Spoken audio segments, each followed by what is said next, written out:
আদ্রিতা তার বাবার কথায় নীলকে বিয়ে তো করেছিল, কিন্তু ও শর্ত দিয়েছিল যেন বাড়ির বাইরের কেউ না জানতে পারে যে নীল ওর স্বামী। নীল ওই বাড়িতে ঘর জামাইয়ের মতো থাকলেও ও যেন ওখানে একজন চাকর ছিল। সবাই ওকে অপমান করত। ওই বাড়িতে না ও ঠিক মতো খাবার পেত, আর না ওর কোনো আলাদা ঘর ছিল। কখনো কার্পেটের উপর ঘুমোতো, তো কখনো আবার পোষা কুকুরের ঘরের পাশে নীলকে ঘুমোতে হতো। হাত খরচ মেটাতে ও এক জায়গায় ওয়েটারের কাজও করত। আদ্রিতা তার বন্ধুদের বলেছিল যে আদ্রিতা বিদেশে বিয়ে করেছে আর তার স্বামী লন্ডনের একজন খুব বড় বিজনেসম্যান। কিন্তু যখন আদ্রিতার বন্ধুরা ওকে ওদের স্বামীদের দেওয়া দামি দামি গিফটগুলো দেখাতো, তখন লজ্জায় ওর ভিতরটা পুড়ে ছাই হয়ে যেত।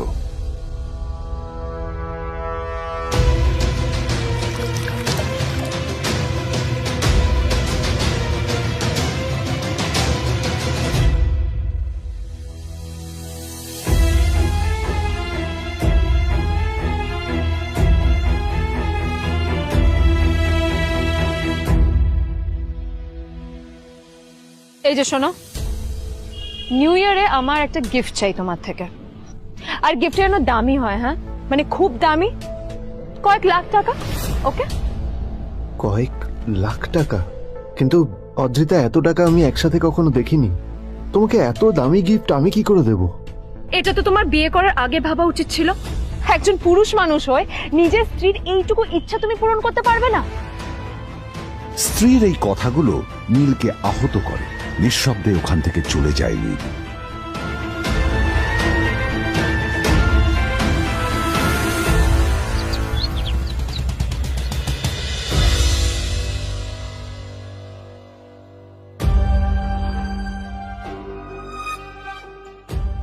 দুদিন পর নিউ ইয়ার পার্টির আগে নীল আদ্রিতার কাছে এসে একটা গিফট ব্যাগ দেয়।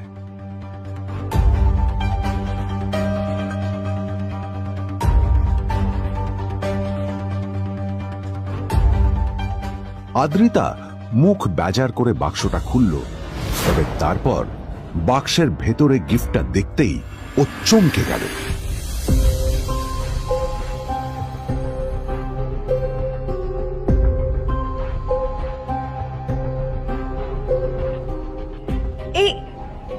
এই ফোনটা মানে এটা তো একটা স্পেশাল এডিশন। এটার দাম তো 3 কোটি টাকা। তুমি এটা পেলে কোথা থেকে? আসলে এটা অরিজিনাল নয়। আমি ওই ফোনটারই একটা কপি এনেছি।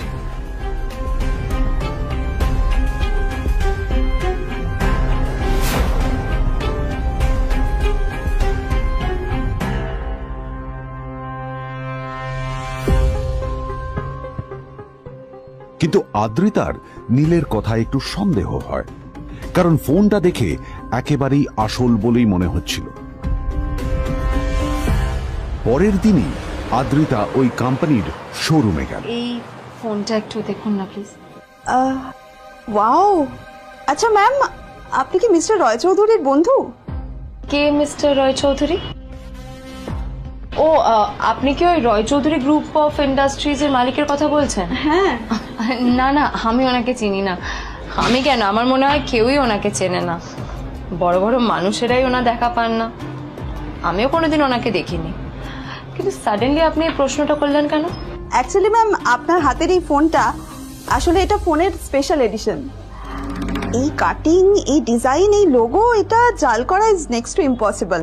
আর গোটা ভারতে বিক্রি হওয়া এই ফোনের সেকেন্ড পিস এটা, যেটা মিস্টার রয় চৌধুরী কিনেছিলেন। সেজন্যই জিজ্ঞেস করছি ম্যাম, আপনি এই ফোনটা কোথা থেকে পেলেন? তবে কি নীলই মিস্টার রয় চৌধুরী, নাকি নীল এই ফোনটা চুরি করেছে? বেকার নীলের কাছে কোটি টাকার ফোন কোথা থেকে এলো? নীলের সত্যিটা তাহলে কি?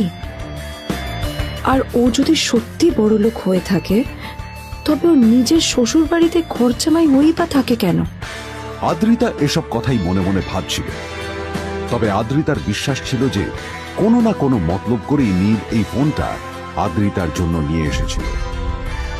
কিছুদিন পর আদ্রিতা সেই ফোনটার কথা ভুলে গেল। নীল সকাল সকাল ঘুরতে বেরিয়েছে বাইরে।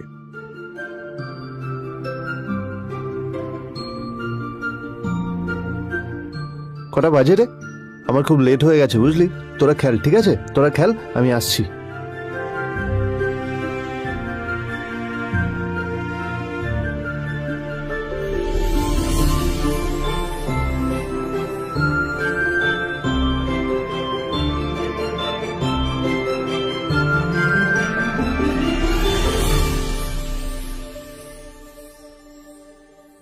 নীল, জল পড়ছে না কেন দেখো না। নীল, নীল, নীল কোথায় গেল? নীল,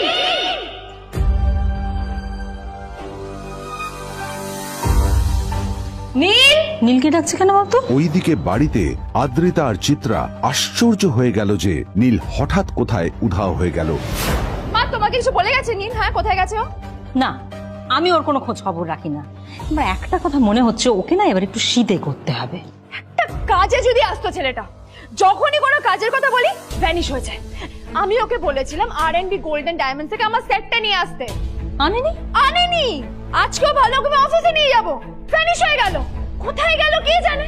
আমার ভাগ্যেই জুটেছে এরকম একটা ছেলে। দিদি, তুমি কেন বিয়েটা দিয়েছিলে আমাকে? এটা আবার কি বলছিস? আমার কি দোষ?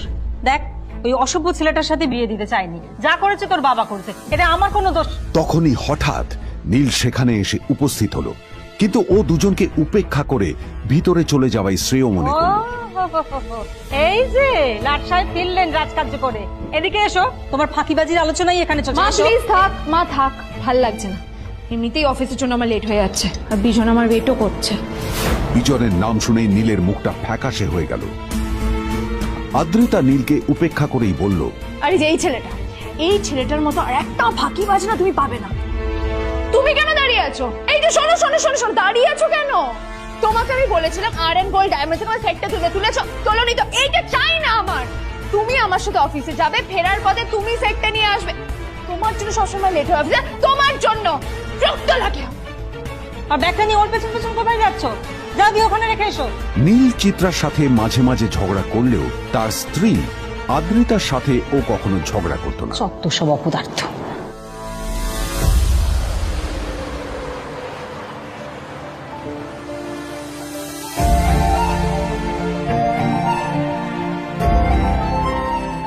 কিছুক্ষণের মধ্যেই তারা আদ্রিতার অফিসে পৌঁছে গেল।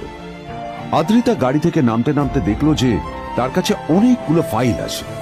নীলের দিকে তাকিয়ে ওকেই ফাইলগুলো নিয়ে ভেতরে আসতে বলল। চলো, হা করে দাঁড়িয়ে আছো কেন? ফাইলগুলো নিয়ে ভেতরে এসো।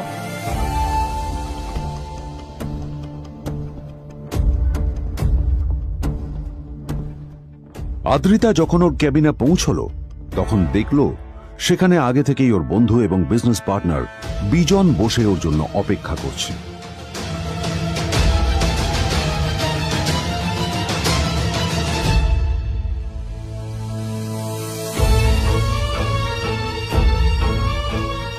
কোথায় ছিলে বলো?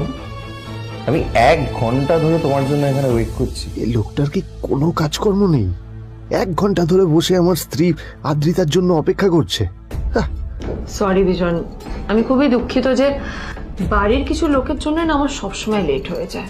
আদ্রিতার কথা শোনার পর বিজনের 1 ঘন্টা অপেক্ষা করার অভিযোগ 1 মুহূর্তের মধ্যে মিলিয়ে গিয়েছিল। কি হলো? হাসছো কেন? লটারি পেলে নাকি? লটারি? হ্যাঁ, তুমি আসা মানে আমার কাছে লটারির থেকেও বেশি দাম। তবে তার থেকে কিঞ্চিত কম দামি একটা গিফট আমি তোমার জন্য এনেছি।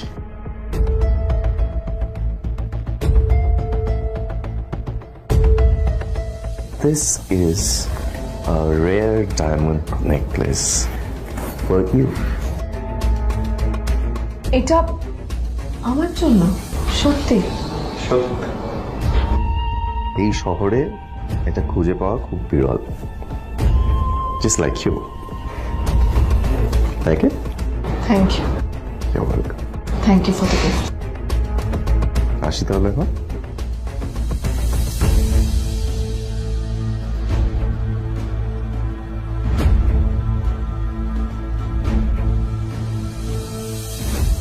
আদ্রিতা, আমি আজ পর্যন্ত তোমাকে কোনো রকম উপদেশ দিইনি, কিন্তু আজ আমি তোমাকে বলতে বাধ্য হচ্ছি। এই যে এই লোকটা তোমাকে শুধুমাত্র ইমপ্রেস করার জন্য একটা নকল সস্তার হীরের গয়না দিয়ে গেছে। এরকম একটা লোকের সাথে তোমার মেশা উচিত না। ভবিষ্যতে কিন্তু তুমি বিপদে পড়বে। আদ্রিতা, আমি তোমাকে কথা দিচ্ছি, আমি তোমার জন্য আসল রেয়ার একটা হীরের গয়না এনে দেবো, এর চেয়েও দামি, এর চেয়ে অনেক অনেক বেশি দামি। তার জন্য আমাকে যাই করতে হোক না কেন, আমি তোমাকে একদিন ঠিক এনে দেবো তোমাকে।